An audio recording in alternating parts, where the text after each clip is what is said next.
So yes, in 2016, I'm pleased to say there's been a definite change in the sentiment that we've seen by investors towards the resources sector. David Lennox, welcome back to Dukascopy TV. Thank you, Natalie, for having me on again. It's not a problem at all. Now, we actually have some positive news to discuss today. US Brent oil price has moved up to above $40 a barrel, marking a 2016 peak. Now, as I said, it's not often that we have something positive to discuss in this space. So is this really a high point, or how long really are you anticipating this sort of price level to remain? Well, look, certainly when you have a look at the action that we've seen in the crude prices over the last couple of weeks, we have seen one key point that's now we consider to be the inflection point for the crude prices. That is the fact that we have seen OPEC and Saudi Arabia inside that organisation, and actually Russia, a non-OPEC member or a non-OPEC country, actually coming together and coming to some agreement on what they are going to do with their production. As we're aware, they've put a price freeze on their production, and we do think that with that price freeze in place, that was really all that the market was looking for, not so much to create a significant rally, but to see a bottom in the oil price.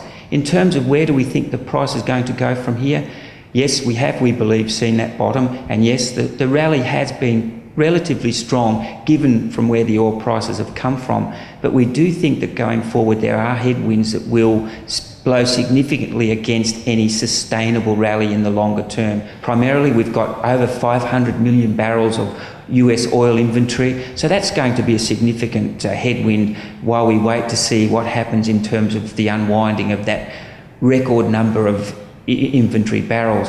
We've also got the fact that we are dealing with OPEC here, and they haven't got a very good history of, unfortunately, keeping to their word. So we're going to have to see if in fact the Saudis and in fact Russia do perhaps stick to that freeze that they have said they will implement. And finally, of course, we've still got that surplus of production running at the moment of about 1 to 1.5 million barrels. So there's still that pressure in the near term for actually perhaps the prices to go lower. So in the near term, we think the rally will probably hold here at around $40, consolidate throughout the remainder of 2016, and we do think that it'll close the year out probably at about $50 a barrel. Now, another area where we've seen price gains is iron ore, which spiked 19% as China have pledged to spend more on construction spending. Are we likely to hear a collective sigh of relief amongst domestic miners at this pledge from China? Oh, look, I think you've probably already seen it in terms of the price action that we've seen over the last couple of weeks. We've seen share prices of all the resource companies, certainly the big producers, rallying quite strongly. So that's going to give them a sigh of relief. And yes, it is primarily on the back of the fact that China, who is, let's say, the biggest single user of all the commodity types, you might as well say, and especially iron ore, with that particular country saying that they're going to stimulate their construction program, that's really going to be the catalyst for seeing that lift in the iron ore price. And of course, that's what we saw happen. It is off very low prices, but it is very pleasing to actually see the iron ore price moving up now rather than down. There is again, however, a couple of things that we've got to consider outside of the Chinese announcement, and we do think, although it does still involve China, we do think the fact that China has to import considerable quantities of commodities, including iron ore, and in fact in 2016 they may get close to 1 billion tonnes of imported iron ore.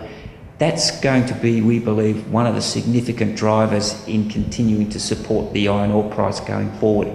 Our two big miners in Rio and BHP, they possibly saw this coming, and they've kept producing high quality, low cost iron ore, and they've been able to sell every skerrick that they've produced, and that's primarily because China's very comfortable to import that type of iron ore. So overall, we do think that we will see a more consistent price now in iron ore, and again, we believe that the downside risk now is diminishing very rapidly.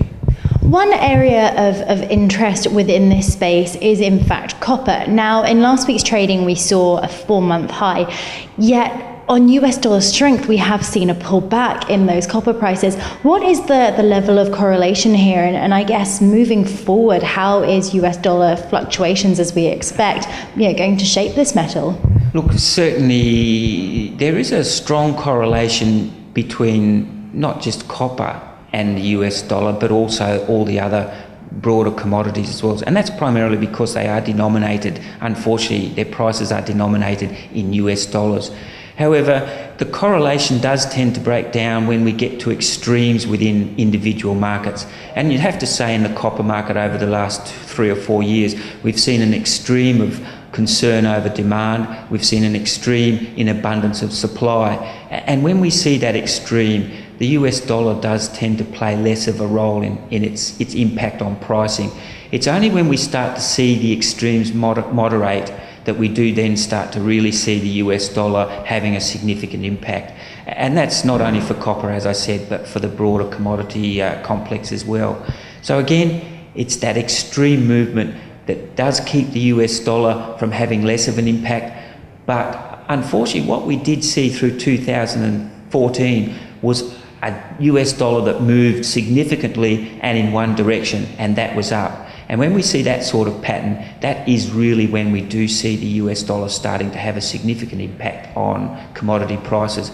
We haven't seen that through latter part of 2015, that extreme movement up in the US dollar. We haven't certainly seen it in 2016, and in fact the US dollar has weakened a little bit probably over the course of the year, and that's broken a little bit that nexus of the impact of the US dollar on commodity prices. What we're hoping for is that pure demand and supply will step in, and in due course that will have a bigger impact than the movement of the US dollar. So how is all that we've discussed, essentially, how is that translating into investor sentiment if we take a look at the actual resources stock, at those who are actually producing these commodities? Look, you'd have to say that probably for the last 3 years we've had a negative sentiment in the resources market, and that's seen prices really capitulate over that time. What we have seen at the start of 2016 has been a change of sentiment, and we think that's been primarily brought about by the fact that in the oil market, which up until very recent times had really lamented in terms of prices, but we saw OPEC, Saudi Arabia and a non-OPEC country in Russia come together and actually establish a plan to try and deal with falling commodity prices. We think that that's been the catalyst for investors to look at the much beaten down resources sector and start to look at perhaps other commodities, other producers moving together or coming together and coming up with the same type of scenario deal. That sort of deal in the oil market was enough to see the oil price lift up off the bottom. We do think that if we saw the same sorts of deals in the broader commodity space, we would see the same thing happen. Markets have pre-anticipated that perhaps happening, and we've seen a much stronger rally across the resources sector overall. So yes, in 2016, I'm pleased to say there's been a definite change in the sentiment that we've seen by investors towards the resources sector. There will still be volatility in that sentiment, and we will see the prices of commodities obviously react to that volatility as investors see results, see data, and obviously take some concern over the direction of the markets. But we think overall now we have seen the worst, and that positivity that we've seen in the market is probably here to stay. David, many thanks for the update. Thank you very much.